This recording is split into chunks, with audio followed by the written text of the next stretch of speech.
Hello dear students, आज हम लोग class 11th NCERT physics part 1 के सेकंड चैप्टर मात्रक एवं मापन को समझने वाले हैं। तो आइए शुरू करते हैं। मात्रक एवं मापन क्लास 11th का फिजिक्स पार्ट 1 का सेकंड चैप्टर है। चलिए शुरू करते हैं। अध्याय 2 मात्रक एवं मापन।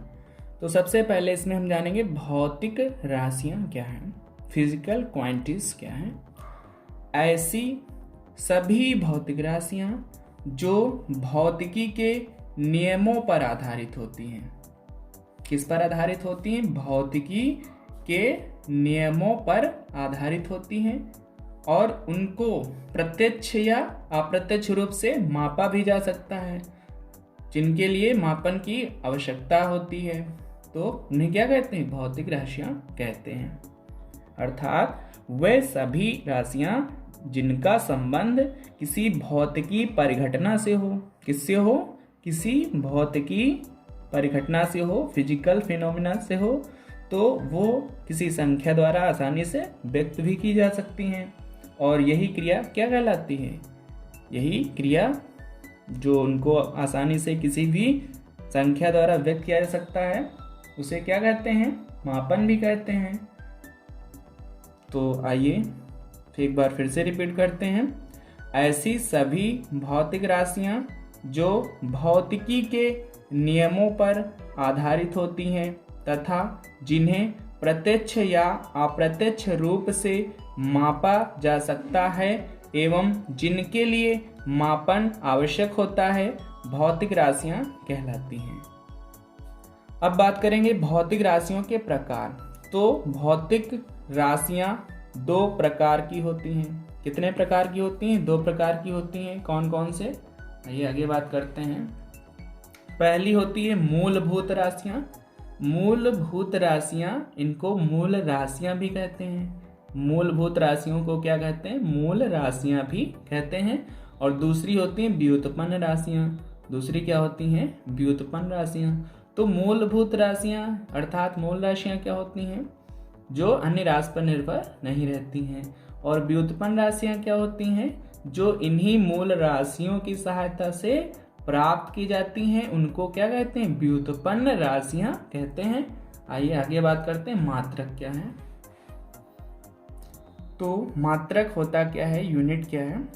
वह सर्वमान्य मानक जिसका उपयोग किसी सर्वमान्य मानक भौतिक राशि की तुलना करने के लिए किया जाता है, मात्रक कहलाता है।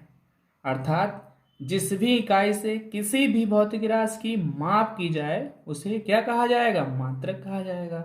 जिस इकाई से किसी भौतिक राशि की क्या की जाती है? माप की जाती है, उसे मात्रक कहते हैं। जैसे लंबाई का मात्रक मीटर होता है, द्रव्यमान का मात्रक किलोग्राम होता है, समय का मात्रक सेकंड होता है। आइए आगे बात करते हैं मूल राशियां क्या होती हैं। मूल राशियां क्या होती हैं? तो ऐसी भौतिक राशियां जो दूसरी भौतिक राशि पर निर्भर नहीं करती हैं, मूलभूत राशियां या मूल राशियां कहलाती हैं। अर्थात मूल राशियां क्या होती हैं? पूर्णतः स्वतंत्र होती हैं। ऐसी सभी भौतिक राशि जो दूसरी भौतिक राशि पर निर्भर नहीं करती हैं, मूलभूत राशियां या मूल राशियां कहलाती हैं। अर्थात मूल राशियां पूर्णतः स्वतंत्र होती हैं, अन्य किसी राशि पर निर्भर नहीं करती हैं। अब बात करेंगे मूल राशियों के प्रकार। मूल राशियों के प्रकार। तो मूल राशियों के कितने प्रकार होते हैं? ये 7 प्रकार की होती हैं। मूल राशियां कितने प्रकार की होती हैं? तो मूल राशियां मुख्यतः 7 प्रकार की होती हैं। मूल राशियों के मात्रकों को मूल मात्रक कहते हैं। मूल राशियों के मात्रकों को क्या कहते हैं? मूल मात्रक कहते हैं। तथा मूल मात्रकों की सहायता से प्राप्त किए गए मात्रक व्युत्पन्न मात्रक कहलाते हैं। क्या कहलाते हैं? व्युत्पन्न मात्रक कहलाते हैं। अब बात करेंगे मूल राशि एवं मूल मात्रकों के लिए सारणी क्या होती है। तो आइए क्रमांक, मूल राशि का नाम, मूल मात्रक, प्रतीक, तो नंबर 1 पे देखेंगे लंबाई है। लंबाई को L से प्रदर्शित करते हैं। ये मूल राशि है। लंबाई क्या है? मूल राशि है, इसको लेंथ बोलते हैं। और इसका मूल मात्रक क्या है? फंडामेंटल यूनिट जो होता है इसका मीटर होता है। प्रतीक स्मॉल m होता है। इसका सिंबल क्या है? स्मॉल m है। इसी तरह से क्रमांक 2 पे जो मूल राशि है फंडामेंटल क्वांटिटीज, वो क्या है? मॉस है, द्रव्यमान। इसको स्मॉल m से प्रदर्शित करते हैं।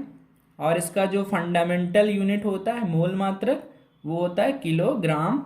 इसको केजी से प्रदर्शित करते हैं। तीसरे नंबर पे आता है समय। ये भी क्या है? मूल राशि है और इसको t से निरूपित करते हैं। इसका मूल मात्रक क्या होता है? सेकेंड। और इसको स्मॉल s से, इसका जो सिंबल है उसको स्मॉल s से प्रदर्शित करते हैं। चौथे नंबर पे बात करें तो ये होता है विद्युत धारा।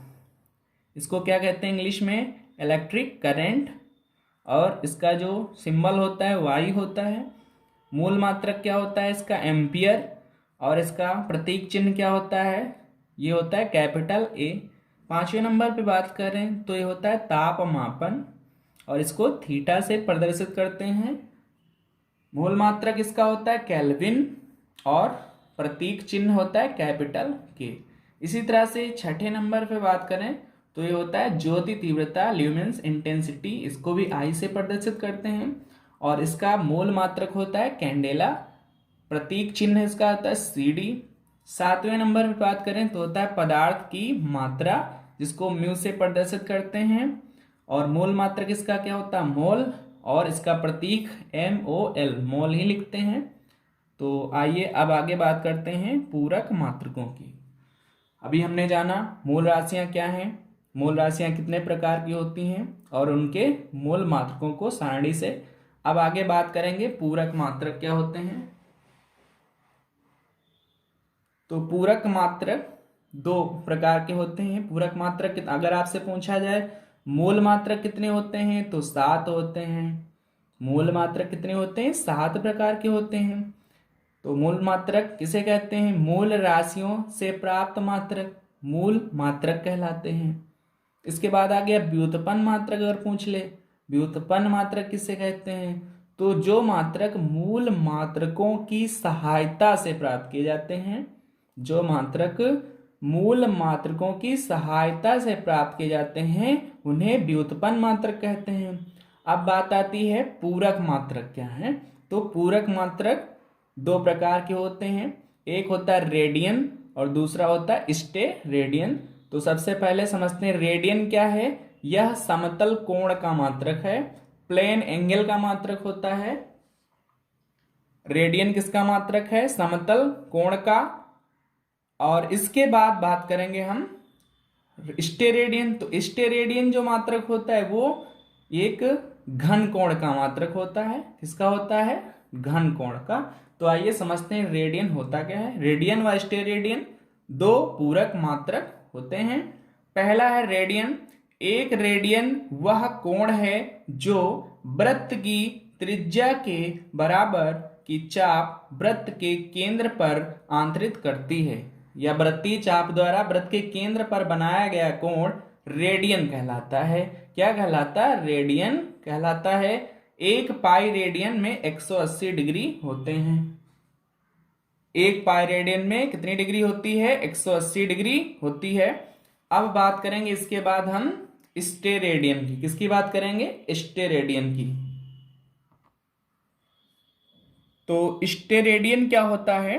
स्टेरेडियन एक स्टेरेडियन वह घन कोण है जो गोले के पृष्ठ का, किसका? गोले के पृष्ठ का वह भाग जिसका क्षेत्रफल गोले की त्रिज्या के वर्ग के बराबर होता है, गोले के केंद्र पर आंतरित करता है।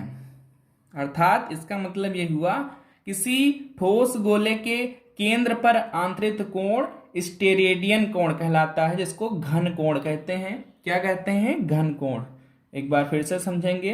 किसी ठोस गोले के स्टेरेडियन को कैसे समझेंगे? किसी ठोस गोले के घन कोण पर, या नहीं, किसी ठोस गोले के केंद्र पर आंतरिक कोण एक स्टेरेडियन घन कोण कहलाता है, जिसे 4 पाई के बराबर मेजर करते हैं और इसका मान 720 डिग्री होता है।